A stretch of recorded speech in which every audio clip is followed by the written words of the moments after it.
So welcome back. So now we are going to write a program for this. So let me create one class. Before that, let me close this, and I'm going to create one class. The name of the class is min platform, minimum platform, right? And I hope you remember like what you are going to do. First you have to sort the both arrival and departure separately. Then we are going to check whether the from the previous arrival or departure, if your train arrives, then we need one platform. If train departs, it's going to free one platform. So accordingly we have to switch our logic. Okay, so let me create one static method. This is going to return int because I need a count. So find platform, and this will take input int array, that is arrival, and int array of type, that is departure. Correct? Okay, so now I'm going to first sort this. So arrays dot sort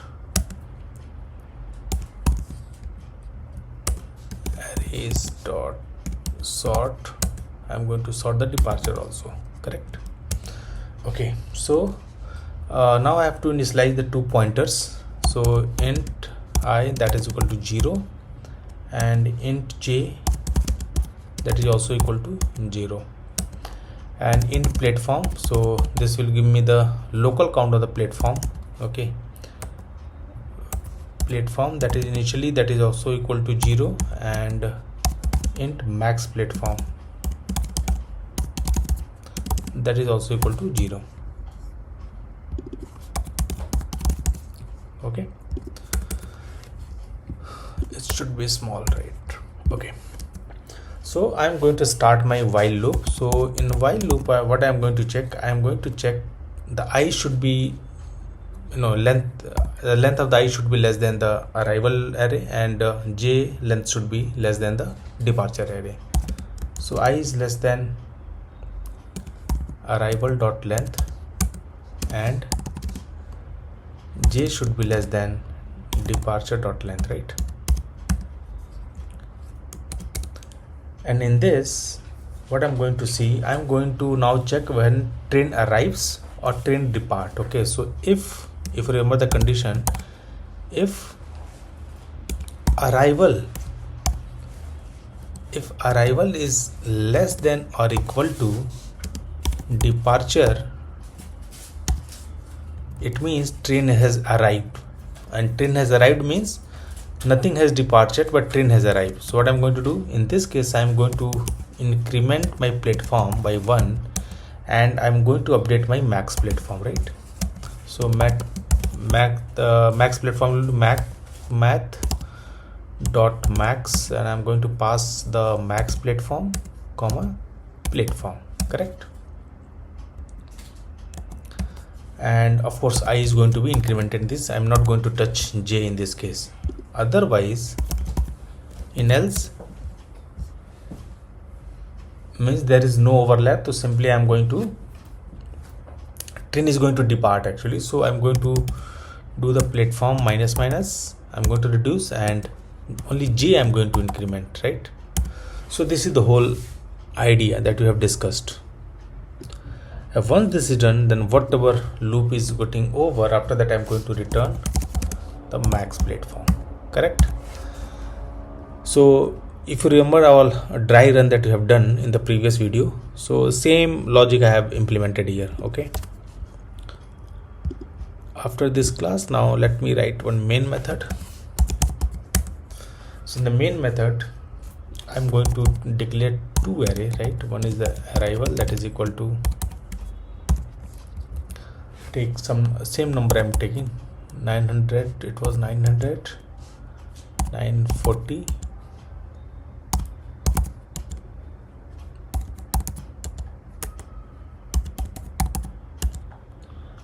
and it's 11,500, right? And 2000, right? 1800, correct? Let me write int array departure, that is equal to 910, then 1200, then 1120, 1130, and 1900 and 2000. Correct. So this was the data that we are having. Now I'm going to call my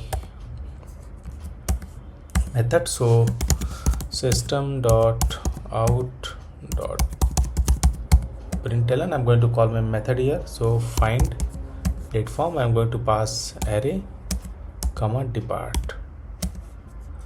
Okay, so let's run that. So minimum platform is required, that is 3.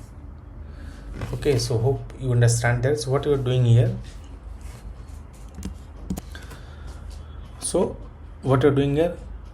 instead of dealing with the intervals directly, we are separating the arrival and departure time, that is 2 array, right? And we are sorting this first, then we are declaring 2 pointers I and j, and those I and j is pointing to the one for arrival and one for departure.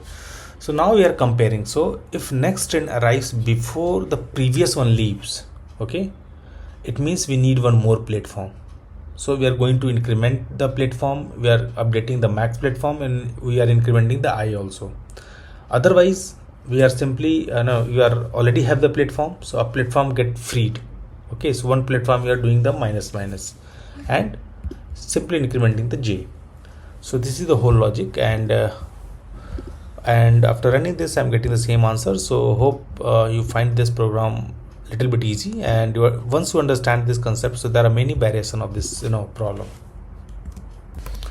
So the variations, like you might see some questions related to the meeting rooms, where instead of platform you are calculating the number of rooms required, just like platform. Okay, so this is how the variations of the questions are asked. So once you understand the basic baseline of this code, you can resolve the other problems as well. Okay, so let's see you in the next one.